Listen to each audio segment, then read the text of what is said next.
예전에는 40살, 50살까지 살 때는 치매가 뭔지, 노년의 외로움이 뭔지도 모르고 살았어요. 그런데 이제는 70, 80, 100, 110살까지 살면서 점점 사는 게 재미가 없어져요.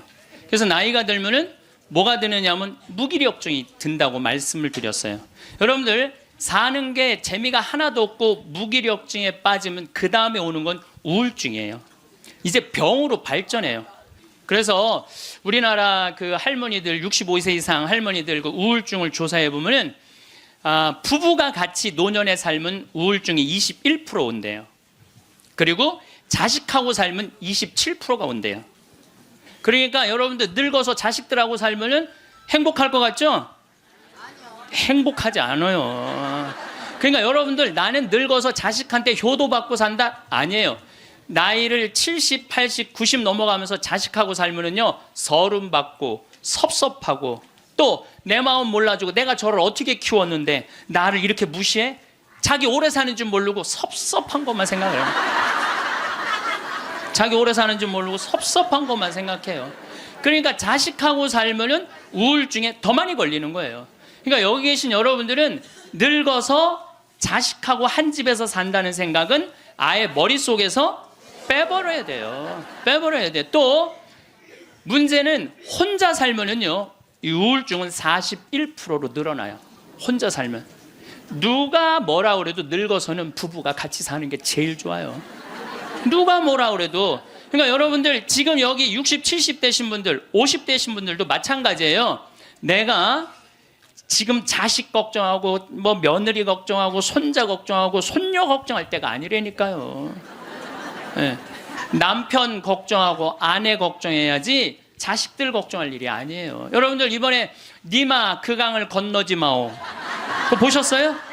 네, 보셨죠? 저는 그 니마 그 강을 건너지 마오를 우리 직원들하고 보면서 저는 참 많이 울더라고요. 많이 울었죠 여러분들도. 근데 난 그 우는 게 이해가 안 가. 왜 울어? 여러분들 할아버지 98 조병만 할아버지, 할머니 89 강계열 할머니 여러분들 89, 89살에 눈 오면 눈싸움하고 놀고 그렇잖아요. 낙엽 떨어지면 낙엽 가지고 놀고 꽃 피면 꽃 꽂아서 머리에 꺾어주고 냉이 씻을 때 물에 물장구 치고 놀고.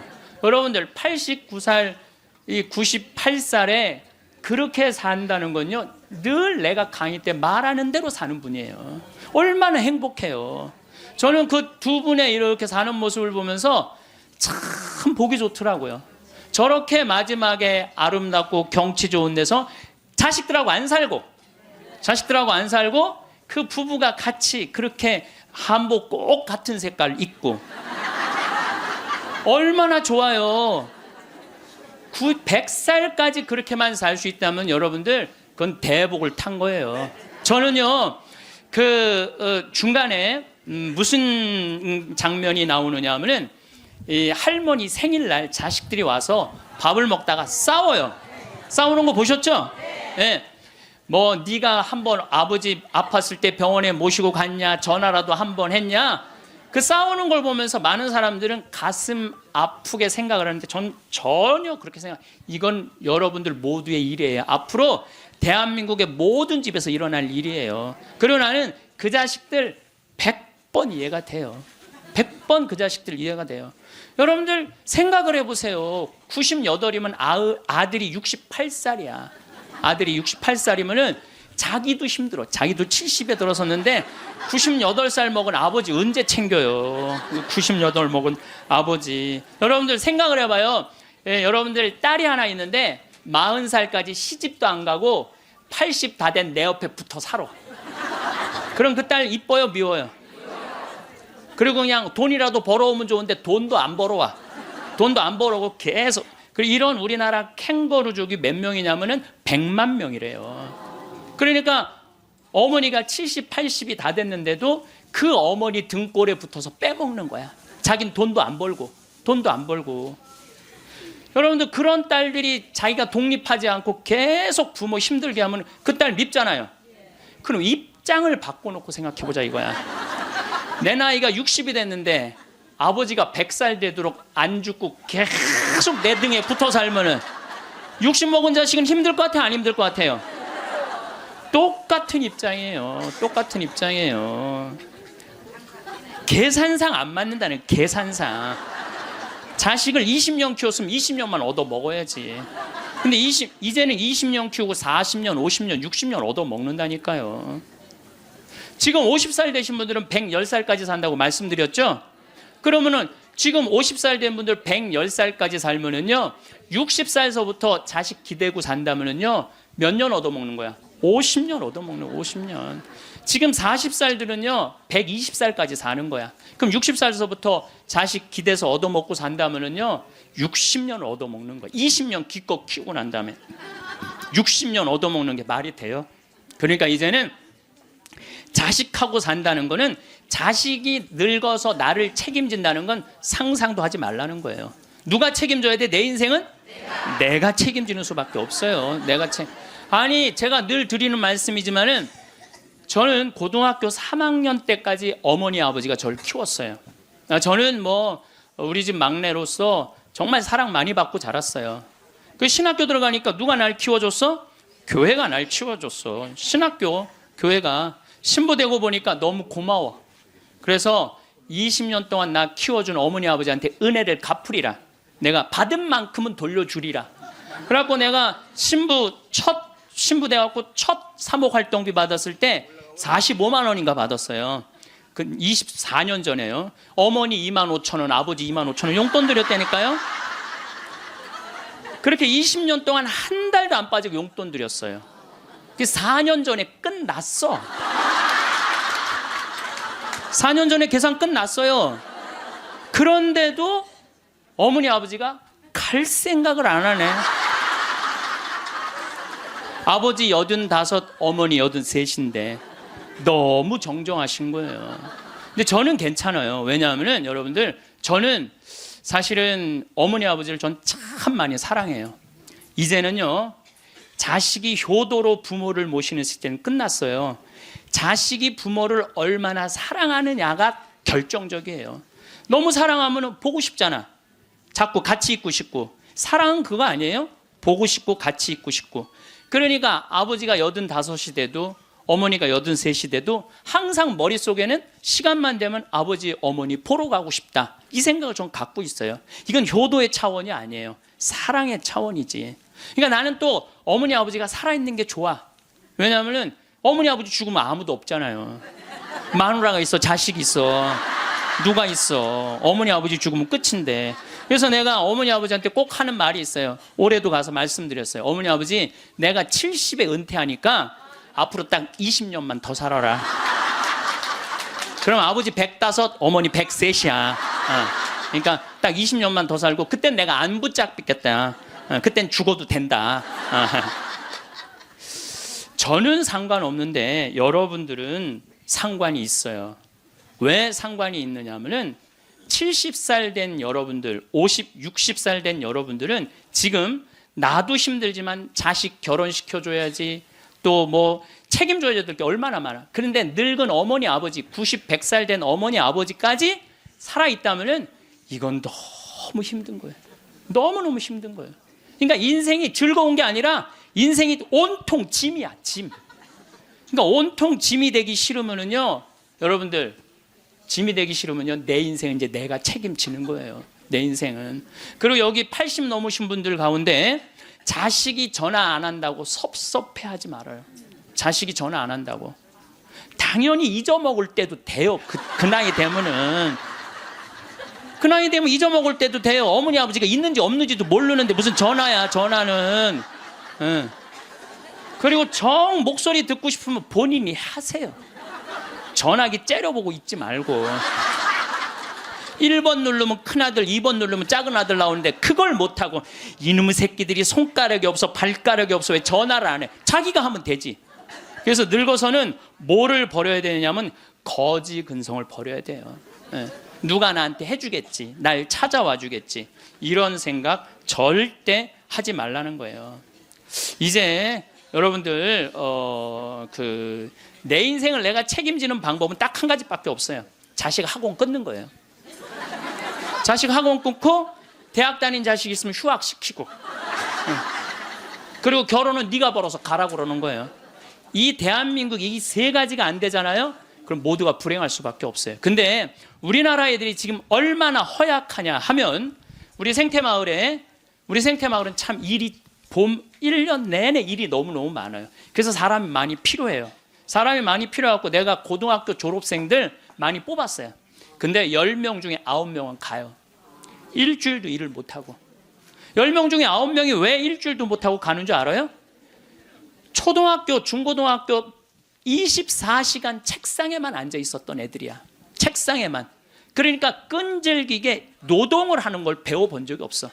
여러분들 유럽 아이들, 미국 아이들은요, 이 스포츠를 너무너무 중요하게 여겨요. 그래서 토요일 날 일요일만 되면은 엄마 아빠들이 애들 운동하는 거 계속 지켜봐요. 그래서 내가 이번에도 미국 쪽에 이 워싱턴 쪽에 강의를 갔는데 그러더라고요. 여기 우리 사회는요, 운동을 못하면은 사람 대접을 못 받는다는 거예요. 자기 아들 지금 럭비를 시킨대. 우리나라 럭비를 시키는데 초등학교 6학년 애야. 너무너무 럭비를 잘한다는 거예요. 그러니까 그 럭비 데리고 다니는 게 일이야. 그러니까 걔네들은 기본 끈기가 있는 거야. 운동을 하니까. 근데 우리나라 애들은 운동이 어디 있어? 국어, 영어, 수학 외우느냐고 그냥 대학교 때까지 책상에 앉아 있는 거야. 이런 애들이 생태마을에 가고 아침 9시부터 저녁 6시까지 일을 해봐요. 못 견뎌요.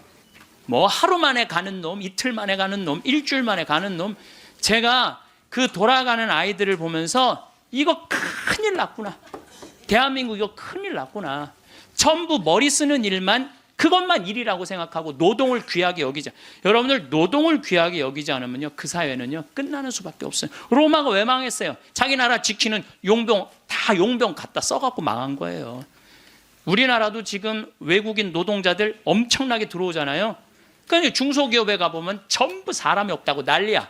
그런데 국가에 보면은 지금 애들 캥거루족이 100만 명에 취직 못하는 애들 200~300만 명이 넘게 집에서 그냥 노는 거야. 아무 일도 안 하고 엄마 돈 빼먹는 거죠. 엄마 아빠 등골 빼먹는 거예요. 그거는 엄마 아빠의 등골만 빼먹는 게 아니라 80, 90까지 살 엄마 아빠 등골까지 다 빼먹는 거예요. 이게 여러분들 보통 심각한 문제가 아니에요. 대한민국 지금 심각해요. 자식들한테 돈 다 뺏긴 노인들 쓸 돈이 없어서 집 안에만 그냥 박혀 있는 거예요. 공원에 나가 이렇게 장기 바둑 두는 데 기웃거리다가 집에 들어오는 할머니들 참 많아요. 근데 이게 다 여러분들 욕심 때문에 그래요. 욕심 때문에 애들을 망치는 거예요. 여러분들 지금 이 초등학교 학생들이 오늘 굉장히 많이 왔는데 이거 굉장히 막 아주 이거 획기적인 일이 지금 벌어졌어요. 지금 이 초등학생들이 쟤네들이요 선행학습을 학원에 가서 한 번 하고 집에서 숙제하고 그리고 학교 가면은요 선생님이 가르친 게 재미가 하나도 없대요. 세 번째 공부하니까 세 번째 그러니까 선생님이 존경스럽지가 않은 거야. 그래서 쟤네들이 학교 다니는 게 재미가 하나도 없는 거예요. 여러분 학교 다니는 게 재미가 없는 애들이 나중에 어떻게 될 것 같아요? 컴퓨터 게임에 빠지는 거예요. 근데 그게 선행학습이 누구 때문에 벌어지는 거냐? 대한민국의 부모들 때문에 그래요. 내만 1등 시키고 싶은 이 욕심, 이게 대한민국을 병들게 하고 아이들 병들게 하고 그것만에 거기에 학원비 들어가는 건 내 노년의 이 연금을 다 쏟아붓는 거야. 대한민국이 건강해지려면요 제가 농담으로 하는 얘기가 아니에요. 학원 끊고 대학 휴학시키고 지금 저기 집에서 노는 놈들 전부 공장에 취직시켜갖고 일시켜야 돼요.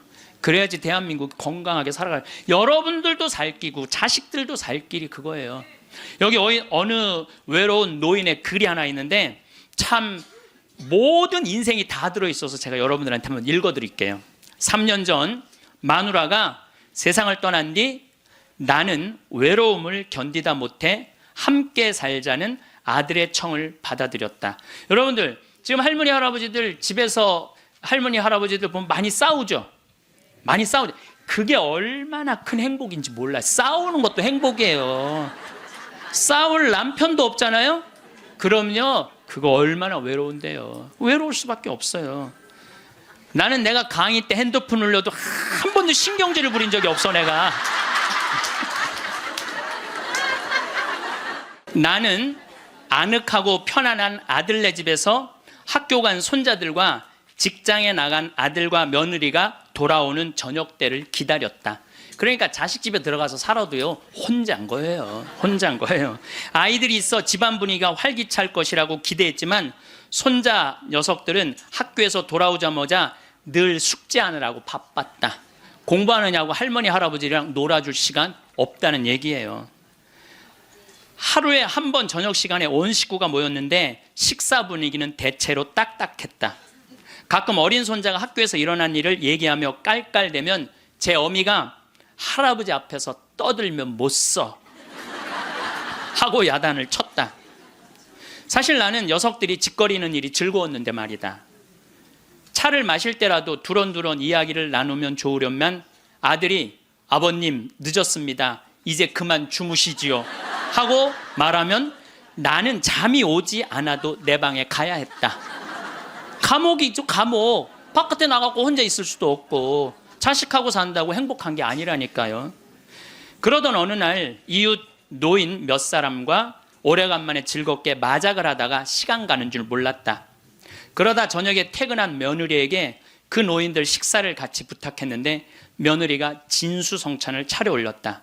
그런데 이튿날 아침이었다. 아들이 미리 말도 없이 손님을 청하면 어떡하냐면서 앞으로 그러지 마세요라고 말했다. 언젠가부터 나는 자주 배가 고팠다. 금방 밥을 먹어도 또 배가 고팠는데 냉장고에 내가 먹을 만한 간식이 없었다. 그래서 나는 매일 늙은 행상한테서 만두를 3상자씩 사 먹었다. 그 뒤로는 뱃속이 편안했고 하루 종일 목소리를 쓰지 않는 나로서는 만두 장수와 이야기 나누는 일도 즐거웠다. 여러분들 늙으면은요, 이 만두 장사랑 얘기 나누는 것도 즐거워. 나하고 누가 말만 해줘도. 그래서 우리 생태마을에 전화해갖고 할머니들요, 무지하게 통화 오래 하는 할머니들 많아요. 어느 날 만두 장수는 내게 줄 거스름돈이 모자라 나중에 며느리를 통해서 돈을 건네주었는데 며느리는 아버님이 이렇게 직접 사다 드시면 사람들이 우리가 아버님을 잘 돌보지 않는다고 생각할 거예요 라고 말했다. 그렇게 2년이 흘렀다. 갈증이 나고 자주 오줌이 마려운 증세가 더 심해져 병원에 갔더니 당뇨병이라고 했다. 아들은 너무 많이 드셔서 그 병에 걸린 겁니다 라고 말했다. 며칠 뒤 내 몸은 회복됐지만 마음은 뒤숭숭했다.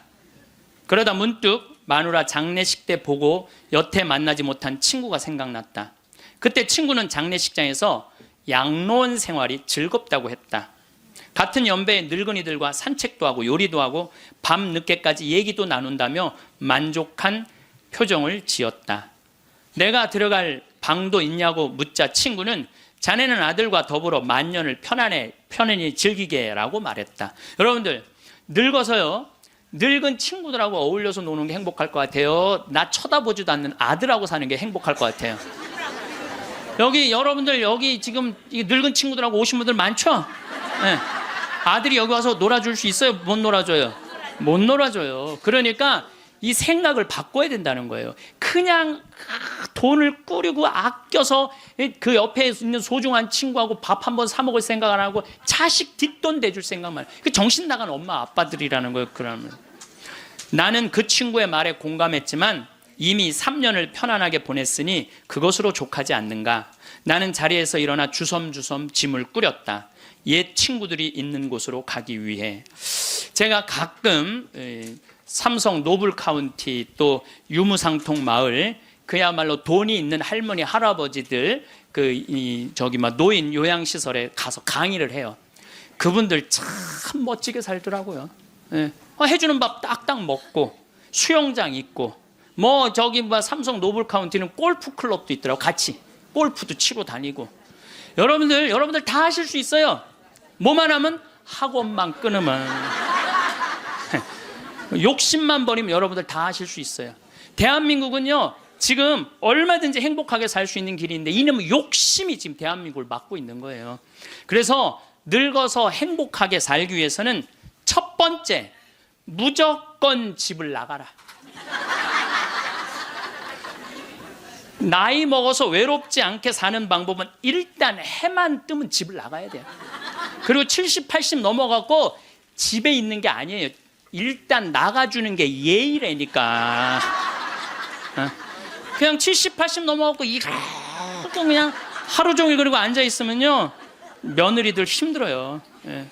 며느리들만 힘들게 아니라 여러분들도 심심해서 죽는다는 거예요. 혼자 있는 고독이라는 게 참 무서워요. 우리나라 독거노인 숫자가 125만 명이나 돼요. 어떤 모양으로든 함께하는 방법을 찾아야 돼요. 가끔 1박 2일씩 사라져 주는 것도 예의야. 그래서 우리 생태마을에 오는 것도 예의예요, 예의. 저는 우리 생태마을에 봄만 되면은 할머니 4분, 5분이요 어울려서 생태마을에 오셔서 월요일부터 금요일까지 쉬고 가요. 월요일부터 금요일까지 쉬어봤자 13만 원밖에 안 돼요. 아니 여러분들 일주일 동안 내 손으로 밥 안 하고 먹여주지, 재워주지, 찜질방 있지, 산책로 있지, 미사 있지, 강의 있지. 1년에 한두 번 13만 원 위해서 나를 못 써요? 근데 그 할머니들이 이제 몇 년을 오는데 그 할머니 나한테 이구동성을 하는 얘기가 있어요. 신부님 말대로 집 잡혀서 이렇게 내가 쓰다 보니까 인생이 너무 즐겁다는 거야. 인생이 너무 즐겁다는 거야. 집 잡혀서 쓰다 보니까 인생이 너무너무 즐겁다는 거야. 사는 게 너무 행복하다고 그래요. 요즘 우리 어머니 친구들이 매일 모여서 우리 집에서 먹고 막 춤도 춘대. 음악 틀어놓고 춤도 추고. 그리고 또 뭐예요? 니마 그 강을 건너지 마오도 가서 보고 국제시장도 가서 보고 왔는데 평생 영화 안 보러 가시던 분인데 요즘 보러 다녀요. 80세 돼 갖고. 근데 어머니가 하시는 말씀이 이제 사는 게 재밌대. 쓰니까 재밌는 거 쓰니까. 여러분들 국제시장에 유일한 내 귀에 들어오는 단어가 딱 하나 있어요. 이 한덕수라는 친구가 함흥 일사후퇴에서 오잖아요. 네가 장남이니까 네 책임져지라고. 그러니까 이제 자기가 대학도 못 들어가고 파독 광부가 되죠. 그런데 다시 돌아와요. 해양대학에 합격을 해요. 돌아와서. 근데 베트남 또 참전을 가요. 동생하고 꽃분인네 가게 그거 구한다고. 근데 그 부인이 한마디 해요. 당신 왜 가족을 위해서만 사느냐고. 당신을 위해서도 살으라고. 당신을 위해서도 살으라고. 그런데도 이 사람은 끝까지 가족을 위해서 마지막까지 살죠. 그 여의도에서 막순이라고 함흥에서 놓친 그 이제 미국에 이제 입양돼 갖고 정말 눈물 콧물 다 빼죠. 근데 저는 이런 생각이 들어요. 대한민국에 지금 70, 80대 되신 분들이 이 나라 일으켜 세운 거예요. 이 나라 일으켜 세우고 고생이란 고생은 다 하고. 그럼 이제 호강할 때도 됐는데 아직도 뭐가 몸에 뱉냐면 나 같은 게 무슨 호강이야. 이런 생각을 하는 분들이 너무 많아요. 그래서 여러분들 제발 집을 나가세요. 집을 무조건 나가야 돼요. 집을 나가야지 집 안에 있으면 안 돼. 그래서 월요일 날은 경북궁 쉬죠. 화요일 날은 경북궁, 수요일 날은 덕수궁, 목요일 날은 창덕궁, 금요일 날은 국립박물관, 토요일 날은 온양온천. 전철 공짜냐. 온양온천 갔다 오고, 일요일 날은 춘천 갔다 오고. 그렇게 계속 돌아다니는 거예요. 계속. 돈 하나도 안 들어요. 다 무료 입장이야. 다 무료 입장. 내가 말하는 데는 다 무료 입장이야. 그렇게 계속 돌아다니다 보면은요, 죽을 때 어떻게 죽는다고? 지쳐서 죽는다니까. 지쳐서. 죽을 때 지쳐서 죽어야 돼. 미국에서는 할머니, 할아버지들 사진을 찍어놔요. 사진을 찍어놓고 3개월 동안 뭐를 시키느냐 하면은 3개월 동안 뭐를 시키느냐 하면은 운동을 시켜요. 헬스도 하게 하고, 그 다음에 파티도 하게 하고, 럭비도 하게 하고. 그렇게 3개월 동안, 그 3개월 후에 다시 사진을 찍어요. 그랬더니 3개월 전에 찍은 사진보다 3개월 후에 찍은 사진이 훨씬 젊게 보이더라 이거예요. 사람은요, 어떤 마음을 가지고 사느냐에 따라서 생김새도 달라진다는 거예요. 나는 늙었어. 난 이제 죽을 거야. 죽을 날만 계속 기다리고 있잖아요. 그러면 그냥 죽는 거예요. 그 우리나라 그 의사 선생님들이 100살 넘은 분들한테 문의를 했어요. 손수건 있어요. 걱정하지 마세요. 여러분들이 너무 많아갖고 지금 더워서. 또 강원도는 오늘 영하 17도예요. 영하 17도라 내복을 입고 왔더니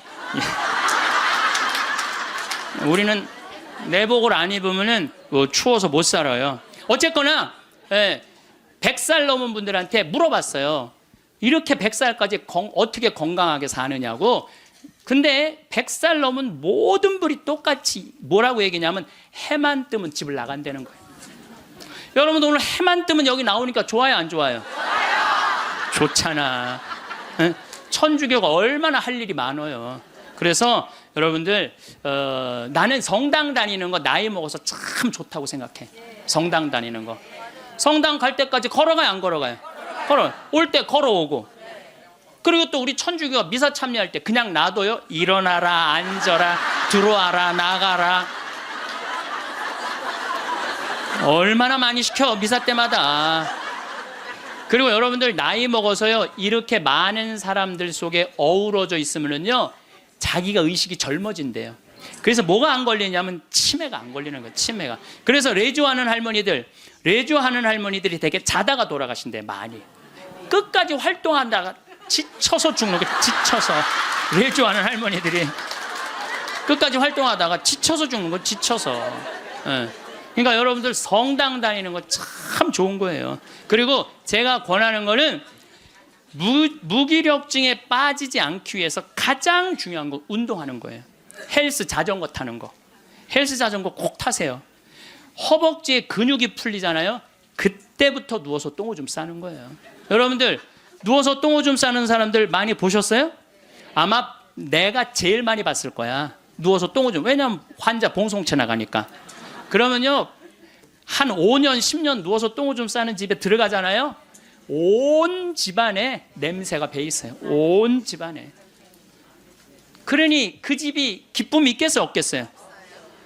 본인만 삶의 질이 떨어지는 게 아니라 그 가족 전체가 삶의 질이 떨어지는 거예요. 또 내가 또 가정방문 간다고 또 청소해놓고 향수는 뿌려갖고 이게 향수하고 섞여갖고 무슨 냄새인지 구분이 안 돼.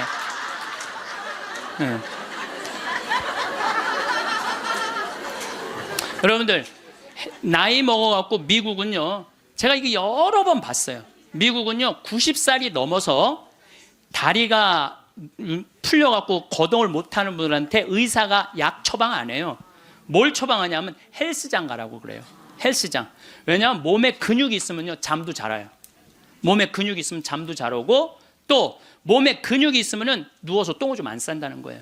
그래서 어떤 할아버지는 헬스를 하면서부터 어깨가 넓어져갖고 양복을 다시 맞추고 춤도 추고 그런다는 거예요. 또 나이 먹어갖고 좋은 건 춤추는 거예요. 이게 나이 먹어갖고 춤처럼 좋은 게 없다는 거예요. 가장 자연스러운 운동 중에 하나가 춤이라는 거예요.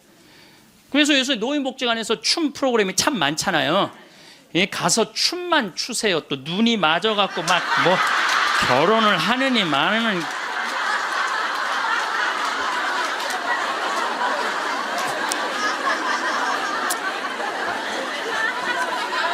돈 쓰는 거 아깝다고 72%의 돈 쓰는 거 아깝다고 72%의 할머니 할아버지들이 아무것도 안 해서 집에만 있는다는 거야. 우리나라에 지금 72%의 할머니 할아버지들이 돈 쓰는 거 무섭고 아깝다고 아무것도 안 하고 집에서 있는다는 거예요. 그런데 이 중에 45%는 극빈자예요. 극빈자라고 그러는 거는 정말 어려운 분들이 우리나라 OECD 국가 중에 노인 가장 가난한 나라가 우리나라예요. 이것도 참 슬픈 일이에요. 왜냐하면 우리나라가 정말 잘 사는 나라거든요. 여러분들 우리나라 잘 사는 나라인지 모르세요? 알죠? 잘 살아요. 이번에도 뭐 1조 1000억 달러를 달성하고 무역 흑자 500억 달러가 넘는 나라예요. 그런데 노인들은 OECD 국가 중에 가장 가난해. 이게 참 슬픈 일이에요. 근데 어쨌든 45%는 정말 쓸 돈이 없는 할머니 할아버지들이에요. 그런데 나머지 27%는 돈 쓰는 게 아까워서 못 쓰는 분들이에요. 27%는 여러분들이 여가 활동도 하지 않고 27%의 할머니들 아무것도 안 하면 이 할머니들이 뭐 하는 거냐면 나중에 누워서 똥오줌 싸는 거예요. 여러분들 이 돈 간병인 병원비로 다 씁니다. 안 쓰는 거. 한국인이 평생 살면서 남성이 의료비로 얼마를 쓰냐면 7,400만 원을 쓴대요. 여성이 몇 퍼센트를 쓰냐면 8,700만 원을 쓴대. 여성이. 그러니까 여자들이 남자보다 1,300만 원을 더 쓰는 거예요. 그런데 왜 더 쓰느냐 하면은 오래 살아서 더 쓰는 거야. 똑똑하시네. 오래 살아서 더 쓰는 거예요. 그런데 4,300만 원, 65세 이상이 8,700만 원 중에 4,300만 원을 65세 이상 쓴다는 거예요. 그러니까 늙어서 병원비를 다 쓰는 거야. 늙어서 병원비를 다 쓰는 거야. 이 돈, 내가 보긴 이 돈 4,300만 원 가지고 수영장 다니고 헬스장 다니고 놀러 다니는 대로 쓰고, 그런 분들 돌아가실 때 그냥 지쳐서 죽는 거예요. 그런 분들이. 제 생각에는 여러분들 운동 헬스장 요즘 7만 원 내지 8만 원 해요. 그럼 그 헬스장만 다녀도요 50년 다닐 수 있어요. 50년. 병원비 다른 거 말고 여러분들이 쓰는 병원비를 가지고만 해도 50년 헬스장 다닐 수 있어요. 자, 이제 헬스장 얘기를 좀 할게요. 제가 왜 헬스장을 굉장히 중요하게 여기느냐 하면은 나이를 먹어서는요 근력 운동을 해야 돼요. 40살이 넘어서부터 몸에서 1%씩 근육이 빠져나가요. 1%씩 근육이 빠져나가면은 80살 되면 거의 다 빠져나가는 거예요. 그럼 뭐만 남아? 뼈만 남는 거예요. 뼈만 남으면 그 다음 뭐 하는 거야? 눕는 거예요. 그래서 그 근육을 보충해 주려면 고기도 일주일에 한 번은 먹어야 되고, 또 헬스장. 자, 신부님 저 돈이 하나도 없어요. 신부님은 맨날 돈 있는 사람 얘기만 해요. 여러분들 우리 평창은요, 평창 종합운동장에 건강증진센터가 있는데, 헬스장이 있는데 무료예요. 무료. 이게 우리 평창만 무료가 아니라 여러분들 주위에 무료 헬스장 널려 있어요. 그러면은 아침에 나가갖고 헬스장 가면은요 젊은 사람도 구경할 수 있고, 내 몸에 맞게만 하면은요 1시간, 2시간 얼마든지 시간 보낼 수 있어요. 그 옆에 목욕탕 딸려 있으면 목욕탕. 그리고 저녁에 집에 들어오면은요 자지 말라 그래도 쓰러져서 자요. 네, 자지 말라 그래도 쓰러져서 자요. 근데 문제는 뭐냐면은 할머니들 중에 이런 분들이, 신부님 나이를 먹으니까 잠이 안 와. 이런 분들은 왜 잠이 안 오냐면 하루 종일 소파에 앉아갖고 여러분들 누워서 똥오줌 싸는 아버지를 모시면서 어떤 분이 일기를 썼어요. 극히 일부만 제가 옮겨놓을게요. 이 참 내용이 참 가슴이 참 짠해요. 이 더 기가 막힌 내용도 있는데 내가 이 방송이라 정말로 정말 우리들이 들을 만한 객관적인 내용만 쓴 거예요. 어제는 불효를 했다. 기저귀 찬 채로 거실로 나가려는 아버지와 어머니의 실랑이가 벌어지고 급기야는 누워서 발길질하는 아버지의 폭력으로부터 어머니가 먼저 돌아가실 지경에 이르렀다. 여러분들 마지막에 똥오줌 싸고 이런 분들, 치매에 걸린 분들은요 막 뱀이 막 기어간대요. 천장에 뱀이 기어가고 천장이 막 무너지는 것 같고 극도의 공포에 사로잡힌대요. 그러니까 치매 걸리는 게 진짜 똥오줌 싸는 것보다 더 무서운 게 뭐예요? 치매 걸리는 거예요. 근데 진짜 무서운 건 치매에 걸려갖고 똥오줌 싸는 거예요. 네, 치매에 걸려갖고. 그리고 집 나가갖고 치매 걸리는 부모님 잃어버리면은 자식들이 또 얼마나 애가 타요. 그리고 막 짓기 다 망가뜨려 놓고. 참 이런 못할 짓을, 이게 이유가 딱 한 가지라니까요. 안 죽어서 생기는 일이에요. 안 죽어서. 자, 여기 그러니까 이 할아버지가 이제 할머니를 막 때렸나 봐요. 밤이면 더욱 기승을 부리는 망령. 이미 아버지의 영혼의 절반은 잡기에게 농락당하는 처지에 이른 것이니 이 집안을 어찌할꼬. 부처님께 3배 후, 불교 신자예요.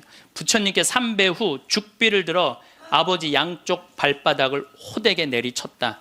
여러분들 늙으면 자식이 부모 때린다는 얘기 많이 들었죠? 때릴 수밖에 없대요. 때릴 수밖에 없대요. 때려야지 컨트롤이 되니까. 하늘은 어찌 나를 이토록 침통하게 만드는 것일까? 아버지가 돌아가셨다. 염을 할 때 무릎 꿇고 용서를 빌었다. 잘못했습니다. 용서해 주세요. 용서해 주세요. 수도 없이 눈물로 용서를 빌었다. 그러니까 제 생각에는 자식들한테 이런 고통 주기 싫으면은 자기 인생은 누가 책임지는 거야? 자기가 책임져야 돼. 나이 들어 자식에게 의존하는 마음 자체를 없애야 돼요. 끝까지 내 힘으로 화장실 가고 돌아다닐 수 있을 때까지 돌아다니라는 거예요. 저는 지난 가을에 우리 어머니 아버지가 우리 생태마을에 오래간만에 오셨어요. 근데 아버지가 주치를 참 잘 캐요. 아버지 산삼도 잘 캐지만 주치, 3대 명약이 있다고 그러잖아요. 산삼, 주치, 동충하초. 근데 우리 아버지는 산삼도 캐서 나 먹이고 동충하초도 주치도 캐서 먹여요. 그러니까 우리 아버지가 가을 내내 산에 다니면서 주치를 캤어요. 인터넷 가서 찾아보세요. 네. 그게 우리 보통 서민들이 먹는 산삼만큼 좋은 약이라고 그래요. 그러니까 빨간 건데 어쨌든 그걸 아버지가 가을 84살 드신 아버지가 아침만 해만 뜨면 산에 올라가셨어요. 근데 저는 말리지 않았어요. 왜 말리지 않았느냐면은 그게 아버지의 기쁨이고 그 걱정은 되죠. 84살에 산에 들어가고 길을 잃어버리거나 낙상을 하거나 그럼 걱정은 돼요. 그래도 나는 아버지 그냥 산에 가시게 했어요. 왜냐하면 아까 그 외로운 노인의 얘기처럼 아버지 방에 들어가서 쉬시라고 가만히 있으라고 그게 노인한테 못할 짓인 거예요. 그래서 산에 가고 얼마나 신나게 주치를 캐오고 더덕도 이게 산에 이제 주치를 캐갖고 오면은 그게 자랑스러우신 거야.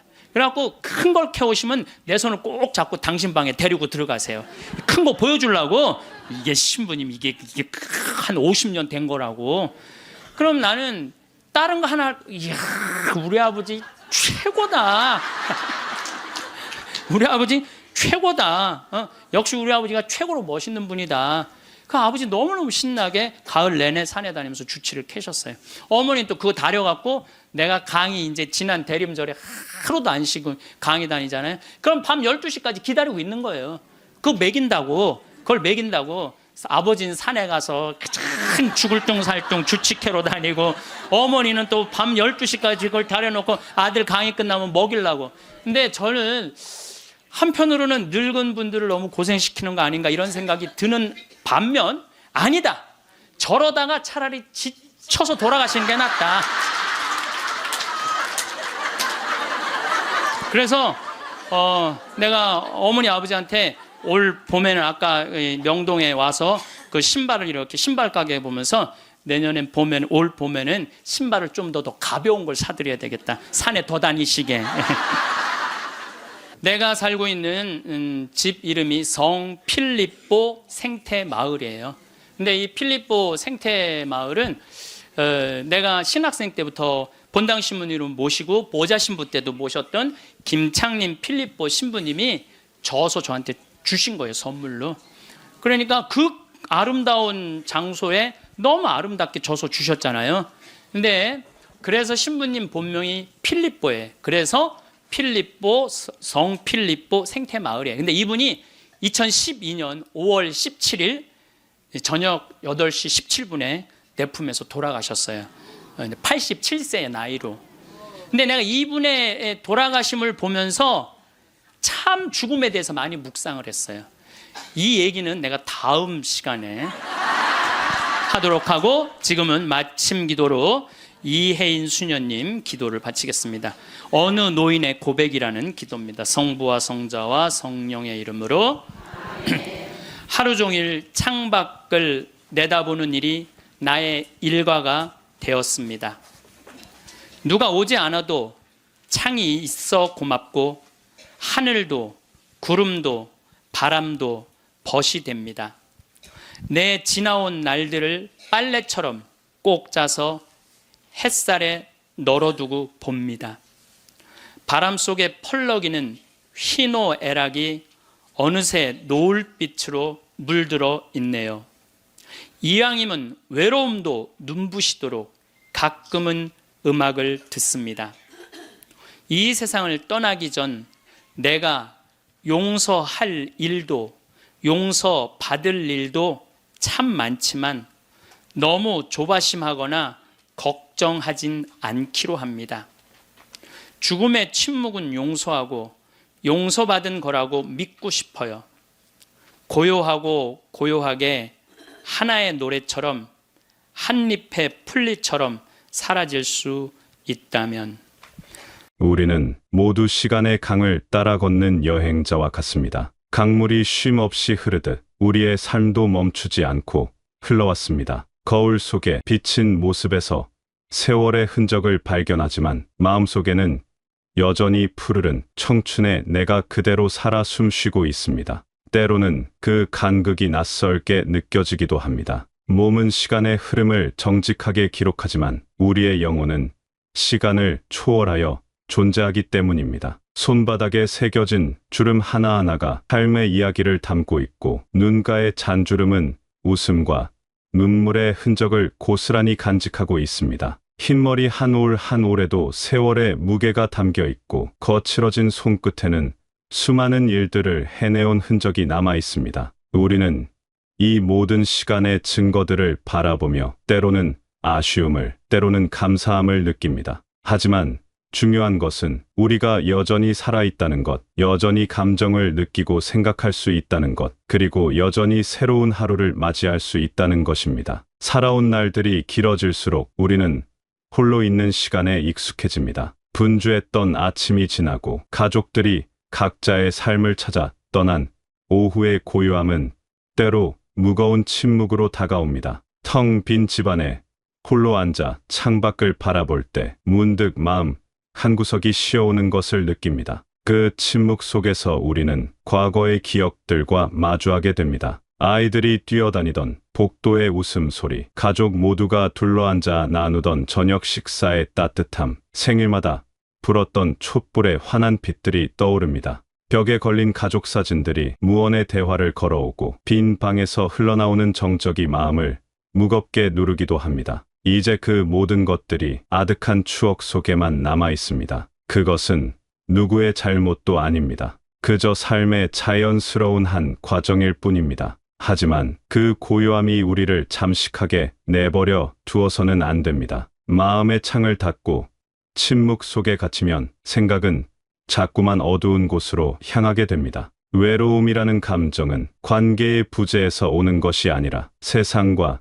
나의 연결고리가 끊어졌다고 느낄 때 찾아오는 것입니다. 우리에게는 새로운 연결고리가 필요합니다. 세상과 사람들과 그리고 무엇보다 우리 자신과의 새로운 관계가 필요합니다. 우리의 마음은 작은 정원과 같습니다. 가꾸지 않으면 잡초가 무성해지듯 마음도 돌보지 않으면 우울이라는 그림자가 드리워지기 마련입니다. 삶이 무료하고 의미 없게 느껴질 때 우리는 무기력에 빠지기 쉽습니다. 아침에 눈을 뜨는 것이 즐겁지 않고 하루를 시작할 힘이 나지 않습니다. 어떤 날은 침대에서 일어나는 것조차 큰 용기가 필요합니다. 커튼을 열어 햇빛을 들이는 것도, 옷을 갈아입는 것도 모든 일이 무겁게 느껴집니다. 하루 종일 텔레비전만 바라보며 시간을 보내거나 같은 생각을 반복하며 시간을 허비하기도 합니다. 전화벨이 울려도 받기가 귀찮고 누군가 찾아와도 문을 열기가 망설여집니다. 이것은 의지가 약해서가 아닙니다. 우리의 영혼이 새로운 자극과 활력을 필요로 한다는 신호입니다. 오랫동안 고여있는 물은 생명력을 잃듯이 우리의 일상도 새로운 흐름이 필요합니다. 매일 같은 시간에 일어나고 같은 것을 먹고 같은 프로그램을 보는 반복적인 일상은 우리의 정신을 마비시킵니다. 우리에게는 작은 변화라도 새로운 경험이라도 필요합니다. 다른 길로 산책을 나가보거나 평소 읽지 않던 책을 펼쳐보거나 새로운 요리를 시도해보는 것처럼 말입니다. 과거에는 자녀들과 함께 사는 것이 노년의 행복이라 여겨졌습니다. 하지만 시대가 변했고 이제는 각자의 삶을 존중하는 것이 새로운 지혜가 되었습니다. 자녀들에게 기댐으로써 위안을 얻기보다 우리 자신의 삶을 온전히 책임지는 당당한 모습을 보여주는 것이 더 큰 사랑일 수 있습니다. 그들도 자신들의 삶의 무게를 짊어지고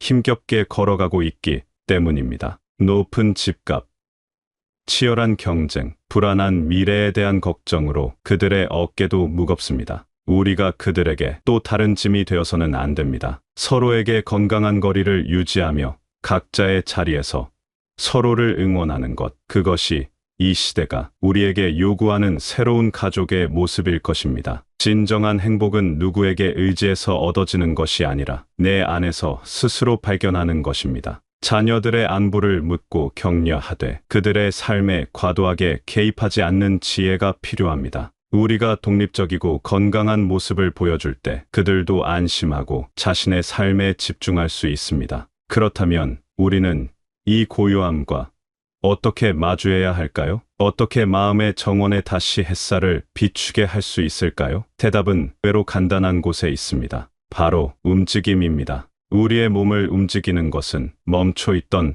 삶의 톱니바퀴를 다시 돌리는 것과 같습니다. 집 밖으로 한 걸음 나서는 작은 용기가 필요합니다. 문을 열고 세상 속으로 걸어 들어가는 것입니다. 처음에는 귀찮고 번거로울 수 있습니다. 화장을 하고 옷을 갈아입고 신발끈을 내는 것조차 큰일처럼 느껴질 수 있습니다. 하지만 그 작은 준비 과정 자체가 우리를 다시 살아있게 만드는 의식입니다. 문턱을 넘어서는 순간 햇살을 피부로 느끼고 바람의 향기를 맡고 거리를 오가는 사람들의 활기찬 모습을 바라보는 것만으로도 우리의 감각은 깨어납니다. 길가의 꽃들이 계절을 알려주고 지나가는 아이들의 밝은 웃음소리가 귀에 들려옵니다. 공원의 벤치에 앉아 나무의 푸르름을 바라보는 시간, 시장에 들러 제철 과일의 싱그러움을 구경하는 시간, 카페에 앉아 사람들을 관찰하며 커피 한 잔의 여유를 누리는 시간. 이 모든 것이 우리의 마음에 새로운 생기를 불어넣습니다. 우리의 몸은 우리가 평생을 함께해온 가장 소중한 친구입니다. 나이가 들면서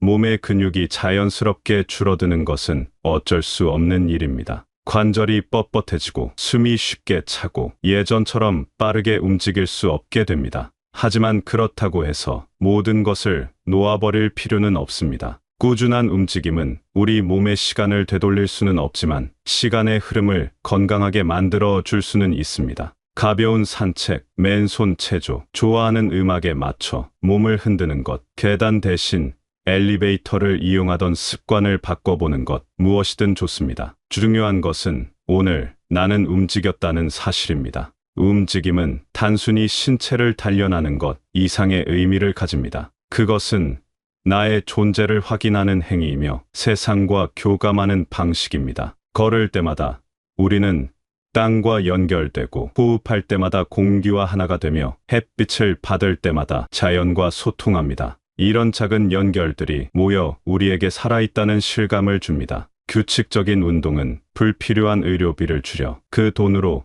우리 삶을 더 풍요롭게 만드는 데 사용할 수 있게 합니다. 병원비로 쓸 돈으로 멋진 옷을 사 입고 친구와 차를 마시거나 평소 가보고 싶었던 곳으로 짧은 여행을 떠날 수도 있습니다. 좋은 책을 사거나 취미활동에 투자하거나 맛있는 음식을 먹을 수도 있습니다. 몸이 건강하면 마음에도 여유가 생기고 삶을 더 긍정적으로 바라보게 됩니다. 아프지 않다는 것만으로도 감사한 일이지만 건강할 때는 그 소중함을 잘 모릅니다. 하지만 조금이라도 아프거나 불편하면 건강한 몸이 얼마나 큰 축복인지 깨닫게 됩니다. 예방이 치료보다 낫다는 말은 결코 빈말이 아닙니다. 우리는 너무 오랫동안 자신보다 가족을 위해 헌신하며 살아왔습니다. 자녀들의 교육비, 결혼자금, 손자, 손녀들의 용돈까지 언제나 남을 먼저 생각하며 살아왔습니다. 이제는 우리 자신을 위해 시간과 정성을 투자해야 합니다. 그것은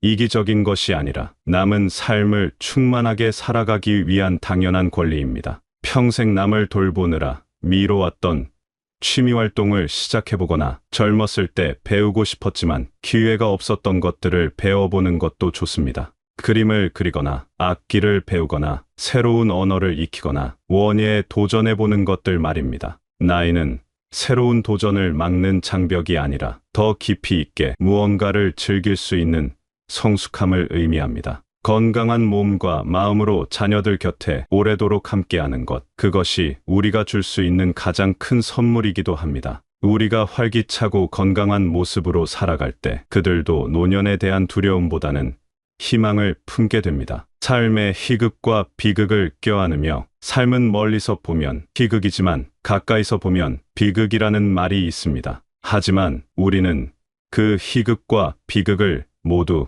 끌어안고 살아가는 존재입니다. 지나온 세월 속에는 기쁨의 순간도 눈물의 순간도 모두 담겨 있습니다. 첫 자녀를 품에 안았던 벅찬 감동, 사랑하는 이를 떠나보내야 했던 슬픔, 꿈을 이뤘을 때의 성취감, 실패했을 때의 좌절감까지 그 모든 시간이 모여 지금의 우리를 만들었습니다.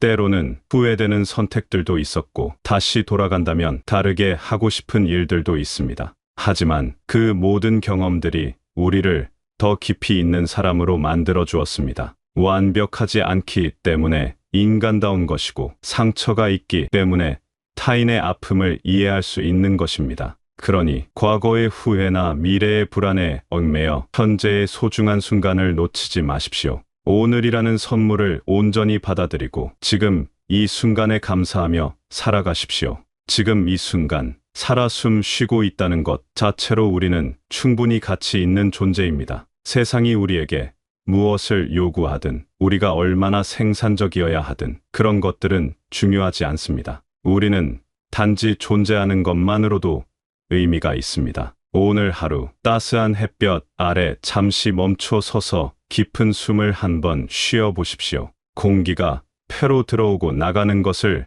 느껴보십시오. 심장이 규칙적으로 뛰는 소리에 귀 기울여 보십시오. 이 모든 것이 얼마나 신비로운 일인지 생각해 보십시오. 그리고 묵묵히 걸어온 자신의 삶을 따뜻하게 안아주십시오. 완벽하지 않았을지라도 실수도 많았을지라도 당신은 최선을 다해 살아왔습니다. 당신의 삶은 그 자체로 이미 충분히 위대하고 아름답습니다. 앞으로 남은 시간들도 소중합니다. 그 시간을 어떻게 채워나갈지는 당신의 선택입니다. 움직이십시오. 웃으십시오.